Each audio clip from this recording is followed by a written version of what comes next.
DJ Sauti and the Big.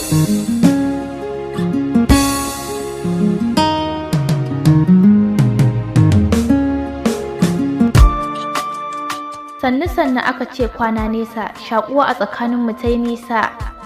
12 ga watan Satumba shekara 2000 rana ce wadda na numfasa. Wato batun haɗuwarmu da hasken zuciya abin ya kasance min kamar wasa. Ni da shi mun aje ranar bankwanarmu amma raunin zuciya ya sa mun kasa. Ban taɓa furta ma wani mutum a duniya kalmar so ba sai a kansa.